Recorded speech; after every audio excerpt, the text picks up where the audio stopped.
അധ്യായം 25. മനുഷ്യൻ്റെ വാല്. ഒരു ദിവസം സ്കൂൾ വിട്ട് വീട്ടിലേക്ക് മടങ്ങാൻ തുടങ്ങുകയായിരുന്നു ടോട്ടോച്ചാൻ. അപ്പോഴുണ്ട് ഒയെ ഓടിക്കിതച്ച് വരുന്നു. അടുത്തെത്തിയതും അടക്കിപ്പിടിച്ച സ്വരത്തിൽ അവൻ പറഞ്ഞു, മാസ്റ്റർ ആരെയോ വഴക്കു പറയണു. എവിടെ? ടോട്ടോച്ചാന് ധൃതിയായി.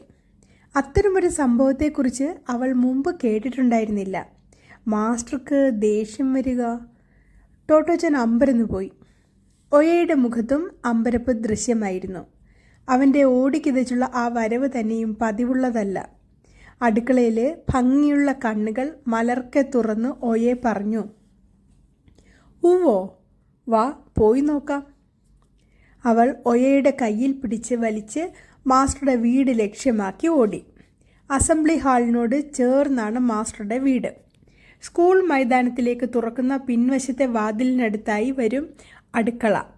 മുമ്പ് കക്കൂസ് കുഴിയിൽ വീണപ്പോൾ ടോട്ടോച്ചാനെ തേച്ച് കുളിപ്പിക്കാനായി ബാത്റൂമിലേക്ക് തൂക്കിയെടുത്തുകൊണ്ടുപോയത് ഈ അടുക്കളയിലൂടെയാണ്.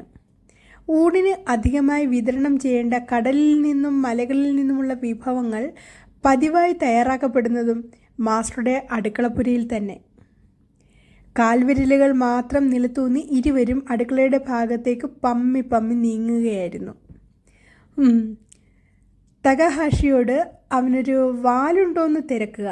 ഇത്ര വെളിവില്ലാത്തൊരു ചോദ്യം അവനോട് ചോദിക്കാൻ ടീച്ചർക്ക് എങ്ങനെ തോന്നി? അടഞ്ഞ വാതിലൂടെ മാസ്റ്ററുടെ അരിശം നിറഞ്ഞ ശബ്ദം കൊച്ചു ടോട്ടോയും കൂട്ടുകാരൻ ഒയയും കേട്ടു. അവരുടെ ക്ലാസ് ടീച്ചറെയാണ് മാസ്റ്റർ ശാസിക്കുന്നത്. ഞാനത് കളിയായി പറഞ്ഞതാണ്.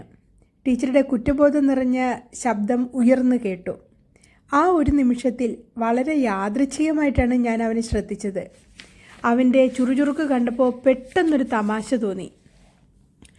പക്ഷേ നിങ്ങൾക്ക് ആ തമാശയുടെ ഗൗരവം മനസ്സിലാവുന്നില്ലേ? തകാഹാഷിയുടെ കാര്യത്തിൽ ഞാൻ എന്തുമാത്രം കരുതലുകളാ എടുത്തിട്ടുള്ളതെന്നറിയാമോ? അതൊക്കെ നിങ്ങളെ മനസ്സിലാക്കിക്കാൻ ഞാനിനി എന്താ ചെയ്യേണ്ടേ? അന്ന് രാവിലത്തെ സംഭവം ടോട്ടോച്ചാന് ഓർമ്മ വന്നു. മനുഷ്യർ യഥാർത്ഥത്തിൽ വാലുള്ളവരാണ് എന്ന കാര്യം ടീച്ചർ വിശദീകരിക്കുകയായിരുന്നു. കുട്ടികൾക്ക് അതൊരു പെരുത്ത തമാശയായി തോന്നി. പരിണാമ സിദ്ധാന്തത്തിന് ഒരു മുഖവുര തുടങ്ങിയ തരം തലക്കെട്ടുകൾ കൊണ്ട് വിഷയഗൗരവം വരുത്തി കുട്ടികളെ വിരട്ടാതെ സരസമായ ഒരു ശൈലിയിലാണ് ടീച്ചർ പരിണാമകഥ പറഞ്ഞത്. കുട്ടികൾക്ക് ഏതായാലും സംഗതി നന്നായി ബോധിച്ചു. അപ്പൂപ്പന്മാരുടെ വാലിൻ്റെ ബാക്കി ഒരല്പം നമുക്കെല്ലാം ഉണ്ട്. അതിൻ്റെ പേരാണ് കോക്സെക്സ്, ടീച്ചർ പറഞ്ഞു. ആ വിചിത്ര വിശേഷം കേട്ടതും കുട്ടികൾ ഓരോരുത്തരും അമ്പരപ്പോടെ അന്വേഷിക്കാൻ തുടങ്ങി. തൻ്റേത് എവിടെയാണെന്ന് പിന്നെ താമസമുണ്ടായില്ല. തീവണ്ടിമുറി ശബ്ദായമാനമായി. ഒടുവിൽ തമാശ മട്ടിൽ ടീച്ചർ പറഞ്ഞു, ചിലപ്പോൾ ഇക്കൂട്ടത്തിൽ ആർക്കെങ്കിലും അപ്പൂപ്പന്മാരുടേതുപോലെ മുഴുത്ത ഒരു വാല് കാണും. തകാഹാഷി എന്തു പറയുന്നു? ഒരെണ്ണം ഉണ്ടോ?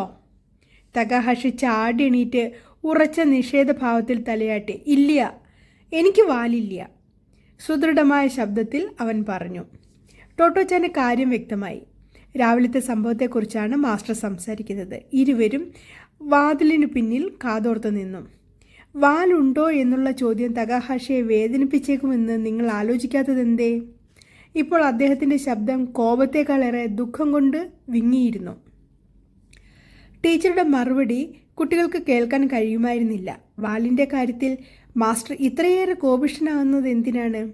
കൊച്ചു ടോട്ടോയ്ക്ക് എത്ര ആലോചിച്ചിട്ടും പിടികിട്ടിയില്ല. നിനക്കൊരു വാലുണ്ടോ ടോട്ടോ എന്നോ മറ്റോ മാസ്റ്റർ ചോദിക്കുന്നത് അവൾക്ക് ഇഷ്ടമാണ്. അവൾ തീർച്ചയായും ഒരു തകരാറുമില്ലാത്ത കുട്ടിയാണ്. അത്തരമൊരു ചോദ്യം അവൾക്ക് പ്രശ്നമേ അല്ല. പക്ഷേ തകാഹാഷിയുടെ കാര്യം അങ്ങനെയല്ല. അവൻ്റെ വളർച്ച നിലച്ചിരിക്കുന്നു. അവനത് അറിയുകയും ചെയ്യാം. അതുകൊണ്ടാണ് കായിക ദിനത്തിൽ തകാഹാഷിക്ക് അനായാസം പങ്കെടുക്കാൻ പാകത്തിലുള്ള ഇനങ്ങൾ മാസ്റ്റർ കണ്ടുപിടിച്ചത്. വസ്ത്രമൊന്നും ധരിക്കാതെ തന്നെ കുളത്തിലിറങ്ങി നീന്തി തുടിക്കാൻ അദ്ദേഹം കുട്ടികളെ അനുവദിക്കാറുണ്ട്. അത് തകാഹാഷിയെപ്പോലുള്ളവരിൽ സ്വന്തം പരിമിതിയെക്കുറിച്ചുള്ള ബോധം ഇല്ലാതാവാൻ സഹായിക്കുമെന്ന് അദ്ദേഹത്തിനറിയാം. തകാഹാഷിയെയും യസ്വാക്കിച്ചാനെയും പോലെയുള്ള വികലാംഗരായ കുട്ടികൾക്ക് വേണ്ടി മാസ്റ്റർ തനിക്കാവുന്നതെല്ലാം ചെയ്തു. അവരിൽ വികസിക്കാനിടയുള്ള അപകർഷതാബോധത്തെ മാറ്റിയെടുക്കാനും എല്ലാ ശാരീരിക മാനസിക വിഷമങ്ങളിൽ നിന്നും അവരെ കരകയറ്റി ആഹ്ലാദചിത്തരാക്കാനും അദ്ദേഹം നന്നേ യത്നിച്ചു. ചുറുചുറുക്കോടെ ഇരുന്നു എന്ന ഒറ്റ കാരണം കൊണ്ട് തകാഹാഷിയോട് വാലുണ്ടോ എന്ന് തിരക്കാനുള്ള വിവരക്കേട് ഒരാൾക്ക് എങ്ങനെയുണ്ടാകുന്നു എന്ന് മാസ്റ്റർക്ക് പിടികിട്ടിയില്ല. അദ്ദേഹത്തിൻ്റെ അടിയുറച്ച ധാരണകൾക്കും വിശാലമായ അറിവിനും അന്യമായൊരു സംഗതിയായിരുന്നു അത്. ടീച്ചർ ആലോചനാശൂന്യമായി അത് ചോദിക്കുമ്പോൾ പതിവ് സന്ദർശനത്തിന് എത്തിയ മാസ്റ്റർ ക്ലാസിൻ്റെ പിൻഭാഗത്ത് നിൽക്കുകയായിരുന്നു. അടുക്കള വാതിൽക്കൽ മറഞ്ഞു നിന്ന് ടീച്ചറുടെ ഇടറുന്ന ശബ്ദം കൊച്ചു ടോട്ടോ കേട്ടു. ഞാൻ ചെയ്തത് കടുത്ത തെറ്റായിപ്പോയി. അവർ ശരിക്കും കരയുകയായിരുന്നു.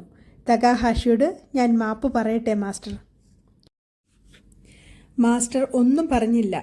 ചില്ലുവാതിലിലൂടെ കൊച്ചു ടോട്ടോയ്ക്ക് അദ്ദേഹത്തെ കാണാനാവുമായിരുന്നില്ല. പക്ഷേ ഒരു നിമിഷത്തിൽ മാസ്റ്ററുടെ അടുക്കലെത്താൻ അവൾ നന്നെ ആഗ്രഹിച്ചു. അവൾക്കറിയാമായിരുന്നില്ല ഈ നടക്കുന്നതൊക്കെ എന്തിനെ ചൊല്ലിയാണ് എന്നുള്ളത്. പക്ഷേ എങ്ങനെയോ ഒന്നവൾ മനസ്സിലാക്കി. മുമ്പത്തേതിലും സ്പഷ്ടമായി തന്നെ മനസ്സിലാക്കി. മാസ്റ്റർ തങ്ങളുടെ ചങ്ങാതിയാണ്. ഒയ്യയ്ക്കും അതുതന്നെയാകും തോന്നിയിരിക്കുക. ക്ലാസ് ടീച്ചറെ മാസ്റ്റർ ശകാരിച്ച രീതി ടോട്ടോച്ചൻ ഒരിക്കലും മറന്നില്ല. മറ്റുള്ളവർ കൂടി കേൾക്കത്തക്ക രീതിയിൽ അധ്യാപകരുടെ മുറിയിൽ വെച്ച് അത് ചെയ്യാതെ മാസ്റ്റർ തൻ്റെ വീടിൻ്റെ അടുക്കളയിലേക്ക് അവരെ കൂട്ടിക്കൊണ്ടുപോയി. അദ്ദേഹം ശരിക്കും അധ്യാപകൻ തന്നെ ആയിരുന്നു എന്ന്, ആ വാക്കിൻ്റെ ഏറ്റവും ഉന്നതമായ അർത്ഥത്തിൽ തന്നെ അദ്ദേഹം അതായിരുന്നുവെന്ന് ആ സംഭവം തെളിയിച്ചു. ടോട്ടോച്ചാന് അന്ന് അത് മനസ്സിലായില്ലെങ്കിലും ആ മുഴങ്ങുന്ന ശബ്ദവും അദ്ദേഹത്തിൻ്റെ വാക്കുകളും എല്ലാ കാലത്തേക്കുമായി അവളുടെ ഹൃദയത്തിൽ പച്ച പിടിച്ചു കിടന്നു. വസന്തത്തിൻ്റെ വരവായി. ടോട്ടോച്ചാന് ടോമോ ഗ്വാക്കയിനിലെ രണ്ടാമത്തെ വസന്തകാലം, പുതിയൊരു സ്കൂൾ വർഷത്തിൻ്റെ ആരംഭം. അധ്യായം 25 ഇവിടെ അവസാനിക്കുകയാണ്. എല്ലാവർക്കും നന്ദി അറിയിച്ചുകൊള്ളുന്നു. കഥ ഇഷ്ടപ്പെട്ടുവെങ്കിൽ ലൈക്ക് ചെയ്യുവാനും ഷെയർ ചെയ്യുവാനും സബ്സ്ക്രൈബ് ചെയ്യുവാനും മറക്കില്ലല്ലോ. നന്ദി, നമസ്കാരം.